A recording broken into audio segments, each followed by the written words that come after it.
Assalamualaikum dan selamat sejahtera. Pada kali ini kita akan teruskan subtopik yang ketiga iaitu graf fungsi sinus, cosinus dan tangent. Baik, yang pertama sekali kita lihat graf sin. Okey, untuk graf y sama dengan sin x. Asas untuk graf ini adalah seperti dalam gambar rajah ini. Okey, graf y sama dengan sin x adalah seperti ini. Di mana nilai amplitude-nya 1, nilai amplitude maksudnya nilai dari atas dan ke bawah adalah sebanyak 1 unit.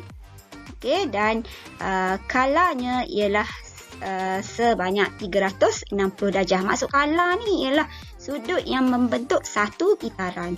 Baik, graf daripada 0 hingga 360 akan membentuk satu kitaran.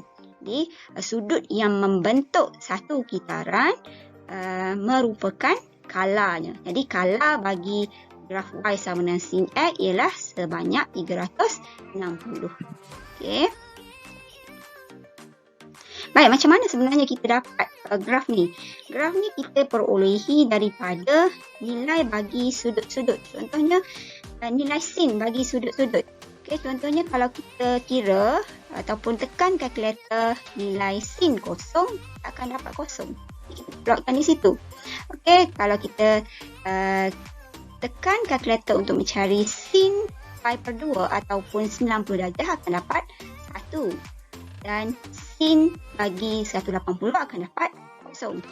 Dan sin 270 ataupun 3 per 2 pi negatif 1. Dan sin bagi 360 ataupun 2 pi akan dapat kosong. Daripada daripada titik yang kita plot tadi, maka membentuklah satu graf y sama dengan sin x. Okay, itu untuk y sama dengan sin x. Kita teruskan dengan graf y sama dengan cos x. Okay, hampir sama dengan graf sin. Cuma bezanya kalau lihat dari julat 0 sehingga 360, bentuk graf y sama dengan sin x adalah seperti ini. Manakala graf y sama dengan cos x, grafnya dari 0 hingga 360 akan dapat seperti ini. Jadi boleh beza kan? Okey, cumanya kalau kita lihat dari julat yang lebih banyak, bentuk grafnya hampir sama. Nilai amplitude juga sama iaitu 1 dan kala pun sama iaitu 360. Untuk membentuk satu kitaran bagi graf cos, kalanya adalah sebanyak 360. Okey, untuk yang ketiga graf y sama dengan tangent x. Okay, beza sikit daripada graf sin dengan graf cos. Kerana graf ini tiada amplitude. Okay, dia tiada nilai maksimum y dan nilai minimum y. Dan kala juga berbeza, iaitu kalanya adalah sebanyak 180 saja. Untuk membentuk satu kitaran hanya sehingga 180 sahaja bagi graf tangent. Baik, graf tangent juga dia ada asymptot. Okey, asymptot ni adalah garis putus-putus yang anda lihat, garis putus-putus berwarna biru ni.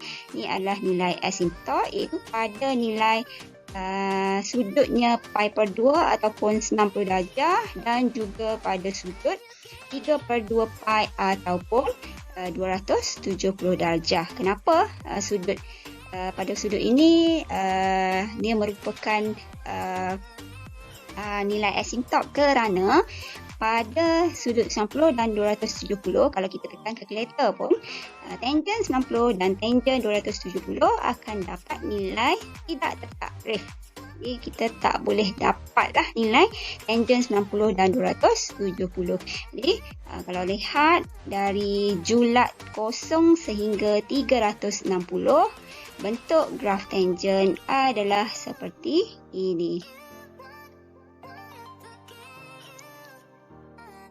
Okey, daripada graf asas y sama dengan sin x, kalau kita ubah kepada y sama dengan a sin bx ditambah c, perubahannya ialah a tadi merujuk kepada nilai amplitude. Okey, kalau Y sama dengan sin X, amplitudenya hanya 1. Tapi sekiranya Y sama dengan 2 sin X, maksudnya graf sin kita amplitudenya adalah 2. Jadi nilai di sini 2, nilai di bawah ini negatif 2. Okey, itu perubahan bagi nilai A. Okey. Untuk sin, kalau merujuk kepada graf sin. Kalau tangent, rujuk kepada graf asal yang tangent lah. Kalau cos, merujuk kepada graf asal yang cos. Baik. B pula merujuk kepada bilangan kitaran dalam julat kosong sehingga 360. Baik, untuk graf asal sin, bilangan kitarannya adalah 1. Okey, sekiranya B adalah 2, bilangan kitarannya adalah 2. Sebagai contoh, Y sama dengan 2 sin 2X. Maka grafnya adalah, okey, ini satu kitaran, ini satu kitaran. Okey, di sini 360 darjah. Sini kosong dan di sini 2 sebab amplitudenya 2. Okey. Maka kitarannya adalah 2. Ini satu kitaran, di sini satu kitaran. Okey, bilangan kitarannya adalah 2 dan skalanya adalah 360 bahagi dengan bilangan kitaran, iaitu 360 bahagi 2 akan dapat 180. Maksudnya skalanya adalah sebanyak 180 darjah. Jadi nilai di sini ialah 180 darjah. Okey, untuk C, nilai C-nya adalah translasi kosong C. Itu pergerakan daripada part C ke atas. Ya, kosong ni pergerakan ke kanan. Jadi C ni pergerakan ke atas sebanyak C. Itu kalau sebanyak 2, jadi pergerakannya adalah sebanyak 2 unit lah. Okay, kalau daripada sini, kalau graf Y sama dengan 2 sin 2X tambah 2, di graf tadi kita lakukan pergerakan sebanyak 2 unit. Okay, bila kita buat pergerakan, dia akan jadi seperti ini.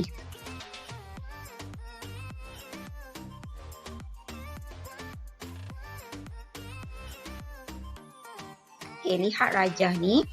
Nyatakan fungsi kosinus yang diwakili oleh graf dalam rajah di bawah. Baik, kalau kita tengok dia punya amplitudenya adalah 4. Okay, adalah 4, maka grafnya Y sama dengan cos. Cos apa kita tengok dia punya kitaran. Okay, kalau tengok di sini kita ada 2 kitaran. Okay, kitaran pertama dan kitaran kedua. Okey, untuk nak dapatkan kala sama dengan 360 bahagi dengan B. Jadi kalau tengok di sini kalanya adalah untuk membentuk satu kitaran adalah 180. Jadi untuk nak tahu nilai B sama dengan 360 bahagi kalanya 180. Maksudnya B adalah 2. Jadi dia punya grafnya ialah Y sama dengan 4 cos B-nya adalah 2X. Baik, cuba lihat contoh 13. Diberi fx sama dengan 3 sin 2x untuk x berada di antara 0 hingga 360. Okey, yang pertama nyatakan kala, kemudian nyatakan bilangan kitaran.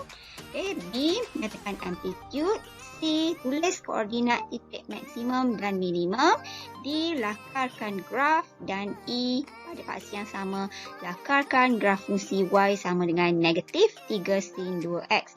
Baik, untuk membuat penyelesaian bagi soalan-soalan ini. Okey, penyelesaiannya untuk A, kalau bagi graf fungsi ini ialah 360 bahagi B. Jadi B-nya ialah 2. Maksudnya 360 bagi 2 dapat 180. Dan bilangan kitaran adalah nilai bidadilah iaitu 2. Amplitude bagi graf nilai di hadapan ni iaitu 3. Dan C, titik maksimum dan minimum kita dapatkan daripada graf. Jadi kita lakarkan graf terlebih dahululah.